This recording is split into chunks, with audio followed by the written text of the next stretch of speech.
کہا ما آتاکم الرسول فخذوہ، جو رسول دیں رسول نے کیا دیا؟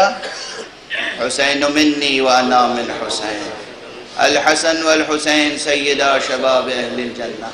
اور وہ بھی حدیث ہے لیکن وہ زیادہ مشہور نہیں ہے، مگر ہے اس صدی کے اور گزشتہ صدی کے سب سے بڑے محدث، سلفی محدث، اہل حدیث حضرات کے محقق اعظم، اس میں شک نہیں کہ وہ محقق تھے رحمت اللہ علیہ، پروردگار کروٹ کروٹ انہیں جنت نصیب فرمائے، علامہ ناصر الدین البانی نے عظیم الشان تحقیقی معیار قائم کیا ہے احادیث کا.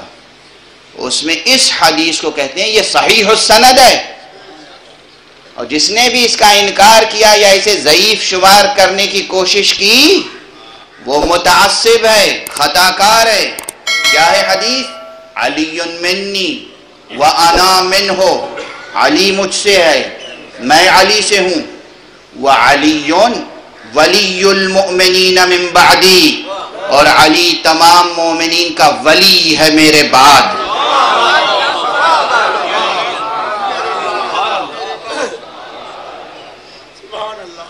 علی میرے بعد مومنین کا ولی ہے.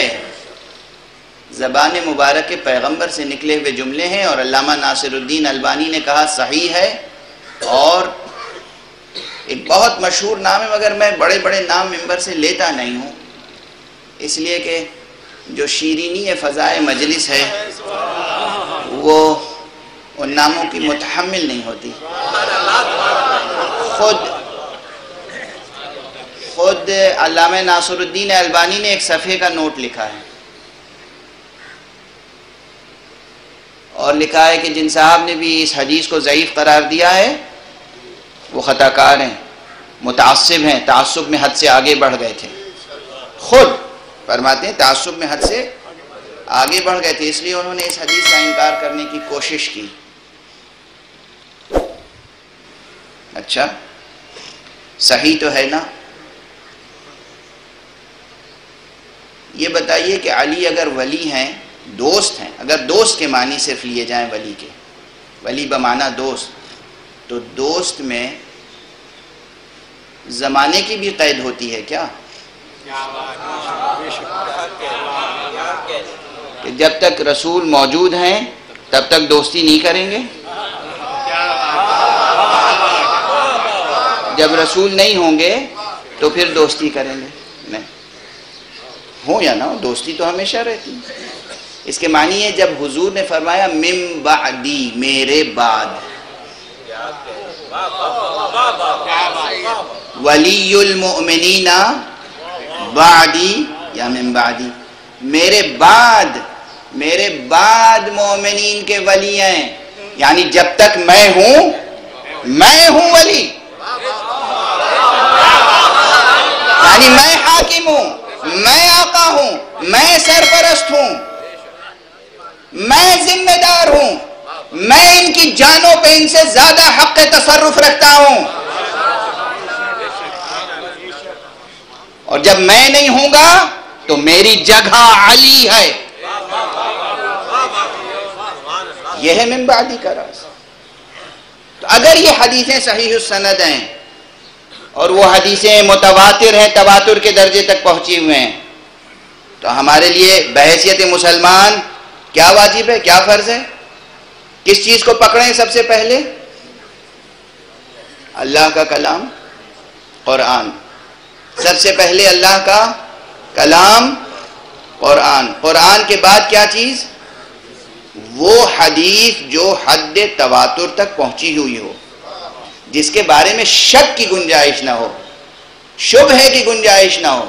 جہاں شک ہو ٹھہر جاؤ، شبہ ہو ٹھہر جاؤ، بحث ہو جائے ٹھہر جاؤ. ایک محدث کہہ رہا ہے یہ صحیح ہے، دوسرا کہہ رہا ہے ضعیف ہے، ٹھہر جاؤ. لیکن جب سب مل کے کہہ رہے ہیں کہ صحیح ہے، سب مل کے کہہ رہے ہیں متواتر ہے، تو اس میں تو شک نہیں ہے نا. اگر تمام مسلمان اس ایک بات کو تسلیم کر لیں تو کوئی انتشار باقی نہ رہ جائے. ہمیں قرآن کلام خدا کلام حق قرآن کو پکڑنا ہے، دامن وحی کو ہاتھ میں رکھنا ہے، اس حبل متین کو ہاتھ میں رکھنا ہے، حبل اللہ المتین، اللہ کی یہ مضبوط رسی، یہ قرآن، اور دوسری طرف کیا؟ رسول اللہ صلی اللہ علیہ وآلہ وسلم کی ذات گرامی اور آپ کی وہ سنت، وہ سیرت، وہ حدیث جو متواتر ہے، تواتر کے درجے پہ پہنچی ہوئی ہے، یعنی یقین ہے کہ یہ کہا۔ اور بس اب میرا چیلنج ہے کہ جا کر فہرست بنائیے، ان حدیثوں کی فہرست بنائیے کہ جن کے بارے میں تواتر کے قائل ہوں آپ، متواتر متواتر متواتر متواتر۔ اگر ساری دنیا، ساری ملت اسلامیہ متواتر حدیثوں پر مجتمع ہو جائے، خدا کی قسم کوئی اختلاف نہیں ہو سکتا۔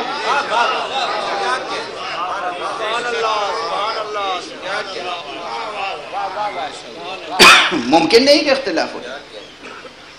یہ دعوت وحدت ہے، دعوت توحید۔ چونکہ حضور نے ہمارے سپرد کیا ہے حسین کو اور ہمیں سپرد کیا ہے حسین کے،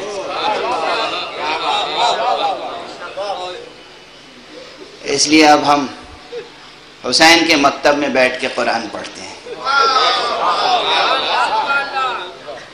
ہم پوچھتے ہیں، حسین سے پوچھتے ہیں توحید کے معنی کیا ہے، نبوت کے معنی کیا ہے، معاد کی حقیقت کیا ہے، صراط مستقیم کی حقیقت کیا ہے، صمد کے معنی کیا ہے، حق کے معنی کیا ہے، سب حسین سے پوچھتے ہیں۔ بارہا آپ نے میری زبان سے یہ شعر سنا ہوگا، لیکن شعر اتنا شیریں ہے کہ پھر پڑھنے کا جی چاہتا ہے۔ خدا اس شاعر کو جزائے خیر عطا فرمائے۔ جناب افسر نواب لکھنوی صاحب مرحوم کا شعر ہے کہ ہر ایک ذہن میں ہے کچھ نہ کچھ تصور حق، ہر ایک ذہن میں ہے کچھ نہ کچھ تصور حق، ہم اس تصور حق کو حسین کہتے ہیں۔